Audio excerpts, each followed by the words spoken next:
This is ABTV, Animal Bites Television. I'm here in Portland, Oregon at an awesome reptile show. I'm going to just show you guys some really cool stuff that catches my eye. It's starting with this animal right here. This is actually a 94% Irian Jaya Jaguar carpet python. Now let me just explain a little bit what that means, is that the original Jags were actually a coastal carpet, and this is the IJ version. So when you breed a Jag to a IJ, you're going to get 50%. Every time you breed it back to an IJ, it gets a higher percentage. Of course, the advantage to the IJ is the fact that they stay smaller, typically maybe around 5 foot. But look at the color on this animal. I mean, for a Jaguar, this is one of the nicest ones I've ever seen. You have that brilliant yellow, and the Jag certainly reduces the pattern on the animal a lot. And look at that head right there. That is incredible here. There are some amazing animals, and I can't wait to show you guys. It's going to be a fun show. My name is Brian Barczyk. I'm no zoologist, just a guy with a passion for animals. And that passion often takes me on animal adventures around the world. This week, I'll be outside of Portland, Oregon at a cool reptile show. Well guys, when I woke up this morning, I wasn't really sure that I was going to be sitting in a box with a big old alligator, but this guy is truly amazing. His name is Chomper, and he's 21 years old, and the owner of this guy has actually had him since he was about 7 or 7.5 inches. So it's kind of been around people its whole life. Of course, when you take him into an event like this, you have to tape his mouth because you want to be safe, but this is a great animal when kids can come up and kind of touch it and get up close with something and see an amazing animal that's basically been around since the dinosaurs. Now, you know, the intelligence of these animals is so awesome, and it kind of teaches you how they really can get kind of a relationship with humans. You can see Chomper actually looks at an event like this almost as enrichment. He kind of enjoys the experience, and of course, kids all around are just loving this. I mean, I wish I had this opportunity when I was a kid. Man, I tell you what, Chomper is a pretty cool dude. So I'm here with Andrew in an awesome reticulated python, and because the snake is so long, obviously I needed someone really tall that could hold it, right? Is that the right way it goes? I guess so, I guess so. So we're at a place called Brad's World here at the show, and basically tell me what you guys do at Brad's World. What's the whole idea? So we're like an educational facility. We don't directly sell animals, but we at our facility we just take care of you know, lots of animals around here we take care of them. We bring them to shows just like this. Not just in the state of Oregon, all over the Pacific Northwest, and educate people about reptiles. That's awesome. So I mean, basically, like they said, you know, people will come up and get to see animals like this albino, lavender albino reticulated python, and just take a look at the color of that thing's head. That is a gorgeous snake, and they can get an opportunity to get kind of hands-on, right? So, so this is like a great outreach situation so that kids and you know, what's been the coolest thing about working at Brad's World? I'd say the coolest thing, honestly, is just, you know, I guess working with people and getting to see people talk about animals and teach them things. Like, everybody thinks our small alligators are caimans. You know, tell them that it's actually just a little small alligator, and you know, just little odds and ends like that people like learning about and are excited about. It's fun. Well, it's cool to, like you said, see someone that may have a little bit of apprehension about animals, and then all of a sudden they get up close and they're like, oh my gosh, and you see that smile and the spark in their eye, and I mean, it's great. I mean, I'm actually envious that you get to do it every day. I get to do it plenty, but I wish I could do it more than I even do. So so tell me, do you know anything about this retic? I mean, other than the fact that it's pretty big? So this is Zelda. I think she's about 13 years old. I believe we've had her since she was a hatchling. Not too sure about that though. Right.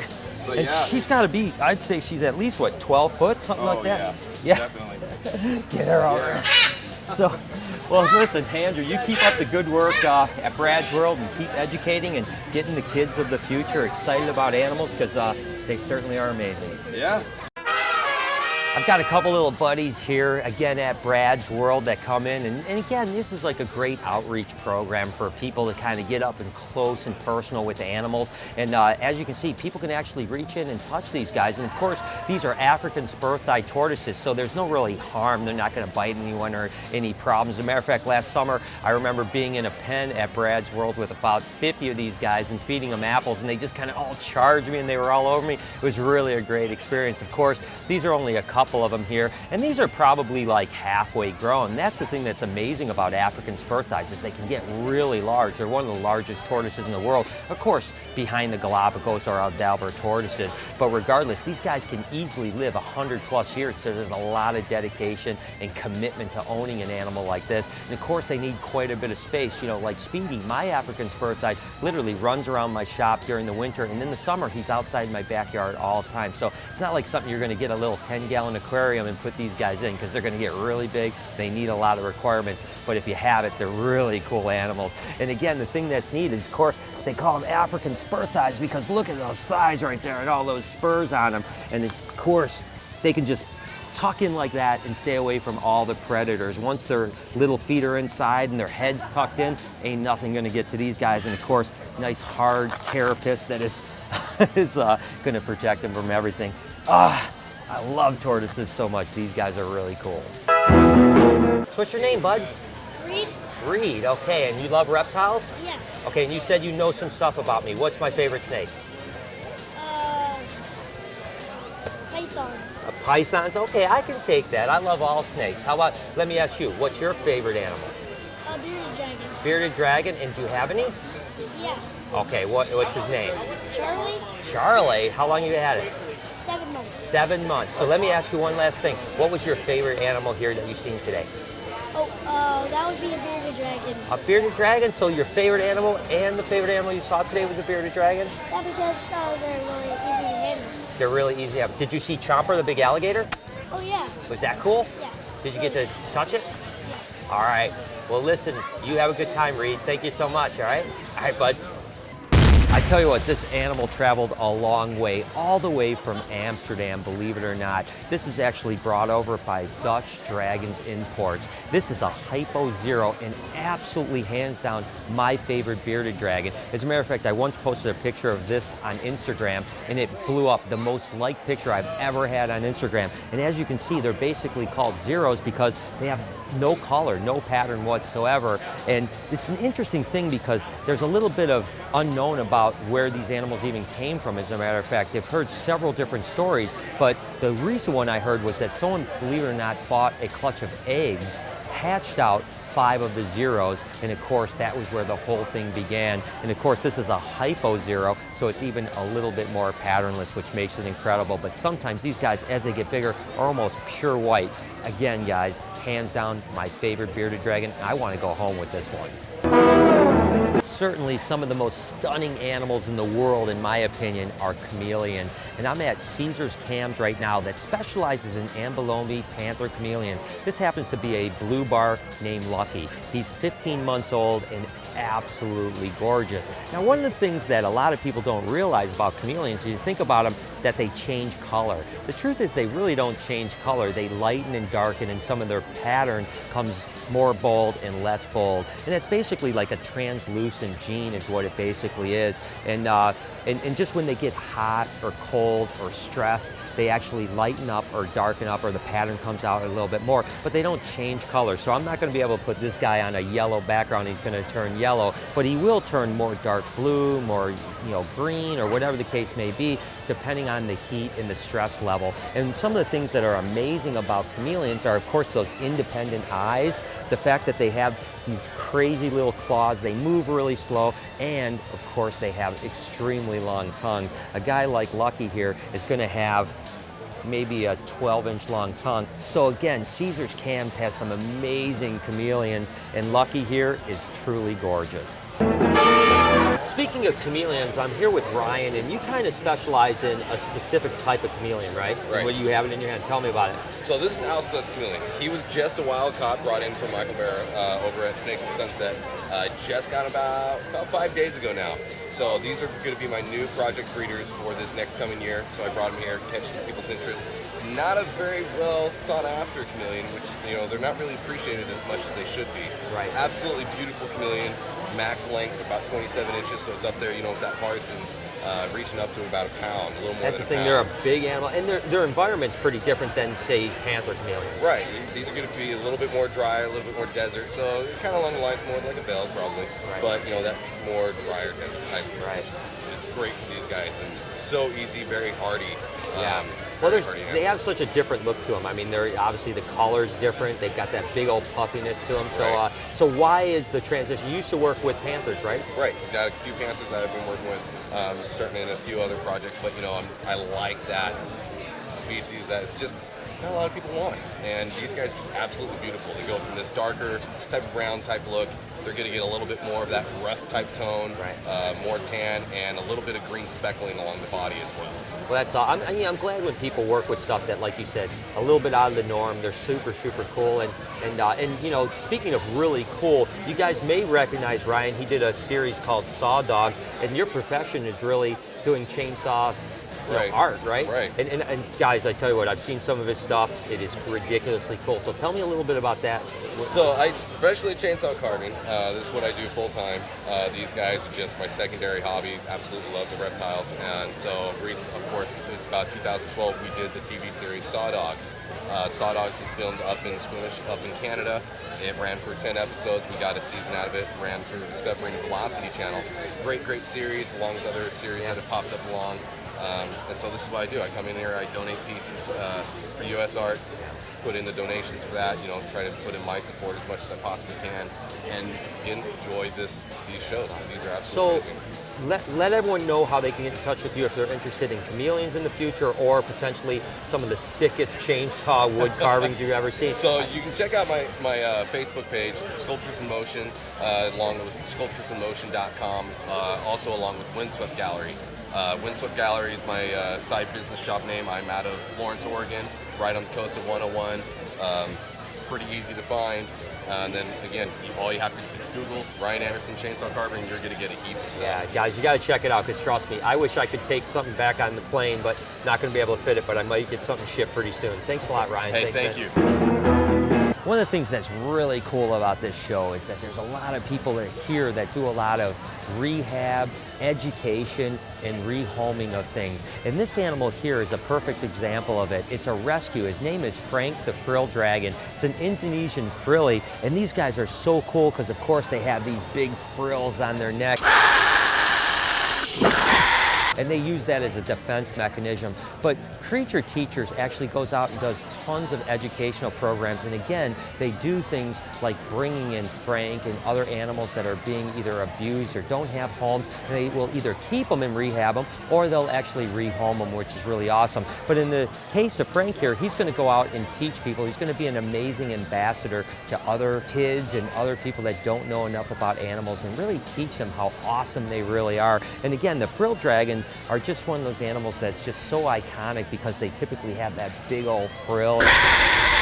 Of course, this is an Indonesian frilled dragon. They don't get quite as large as the Australian version and are much more common, of course. You know, you see these in the pet shade relatively often, and they're being farmed in Indonesia, so it's cool that you can get captive hatch babies relatively inexpensively, whereas the Australians, you don't see very many of them in our trade, and when they do, they're like $1,000. But again, they get much larger and much bigger frills. But this one is really cool. Let's check out one more animal that they have here at Creature Teachers. So this is Sully the Savannah Monitor, and it's really cool. I love Savannah Monitors. It was really the first monitor lizard that I ever worked with, because they're just, you know, so docile, and they're nice and big, but they're not so crazy like some of the Niles or even water monitors. Of course, those animals can be amazing, and water monitors can be some of the most intelligent and most awesome pets for sure. But the Savs, I don't know what it is about them. I mean, they're just chunky. They're kind of, I always say they're the puppy dogs of the big monitor world. And of course, Sully here has been with these guys for about 6 or 8 months now, and he'll probably be with them for quite a while longer. Now, one of the things that you have to be really careful about, in particular with Savannah monitors, is overfeeding, because these guys want to eat all the time. They will eat every single time, and they get something that's called fatty liver disease. So they get obese, and ultimately shorten their life tremendously. So these guys should really be a little bit more lean and a little bit more mean, and they're going to live a long time. But Savannah monitors are just a great option if you want a big lizard, but you don't want a 6 or 8 foot monitor. And again, as you can see with Sully here, super tame. You never have to worry about them biting or anything like that, and they're super intelligent too. So these guys are called Bach monitors over in Africa, but here we call them Savannahs, and they're a great option for a cool lizard.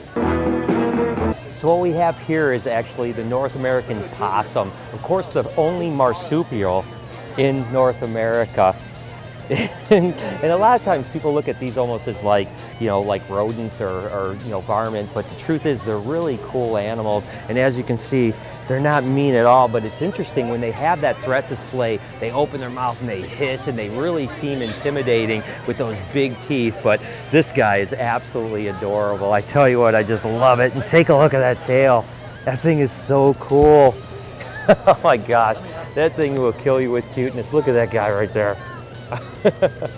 I hope you guys are enjoying this as much as I am. Trust me, I am just covered in fur right now, but it's so worth it. Take a look at this guy right here. Hi guys, you are such amazing animals. Right. Hello, hello, hello, hello. Amazing. Now that is an amazing animal right there. So guys, I'm here with Max, a true wolf.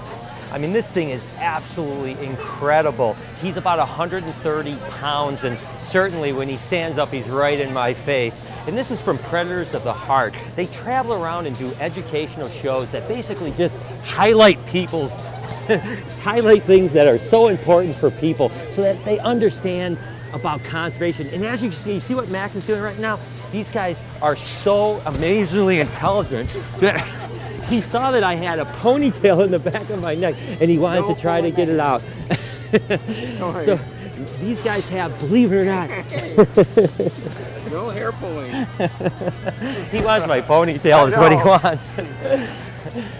But these guys are really intelligent animals. They actually have brains that are 20% larger than most canines. That just gives you an idea how amazing they are. And trust me, they are an absolute handful. Once he got that, he's like, I see that pony. Oh, he got it. See that?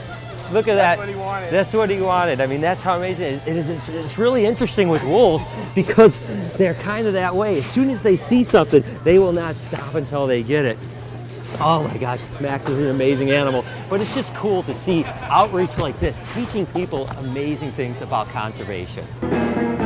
So what we have here is the South American yellow-headed vulture. And of course, these guys are so important for the ecosystem because they're kind of the janitors of the entire world, right? They go around and they do all the work that other animals don't want to do. When there's a carcass, they clean them up. And they have this amazingly intense digestive system that helps them digest even the most rotting of foods. Again, without vultures, we'd be in big trouble. They're so important to the ecosystem, and an animal like this, the yellow-headed, is truly amazing. I've always been fascinated by really all birds, but look at even the wingspan on these guys.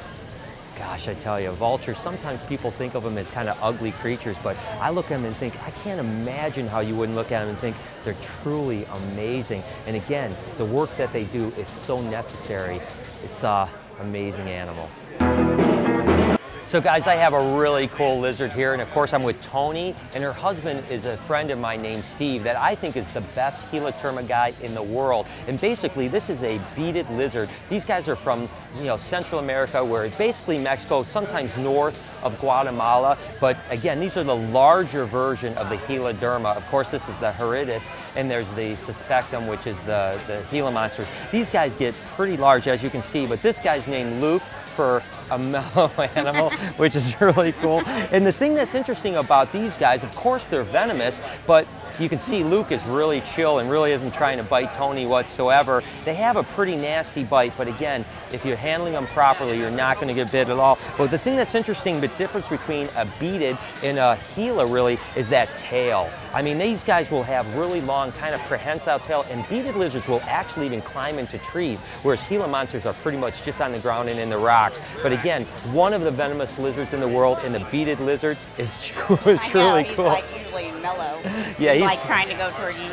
Yeah, he's squirming around a little bit, but again, you want to stay away from the business end. You can see these guys are cool. Beaded lizards, awesome animals, and Steve and Tony have the best in the world.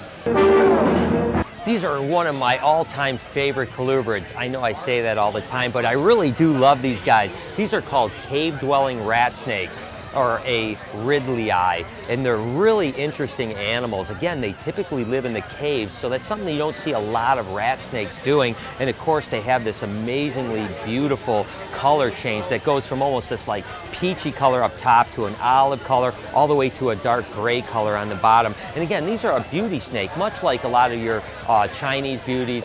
They're Taiwan beauties, but these stay a little bit smaller. And up until a few years ago, these were pretty uncommon in the pet trade, but now they're being bred relatively good. A female like this would lay anywhere from 8 to 10 eggs, which is pretty cool. They don't double clutch, but they lay pretty large eggs. And what's interesting about all of the beauty snakes is the eggs are really hard. So typically, other snake eggs are really pliable, almost like leather-like and soft, but these guys are a little bit more like a chicken egg. They're still leathery, but a little bit more hard. So when the snake cuts out of them, it's really interesting how they do it, and they hatch out really large, like 12 to 14 inches. But this is about as large as they're gonna get, and that blue color on their head makes them really amazing. The Ridley eye, that's a cool snake.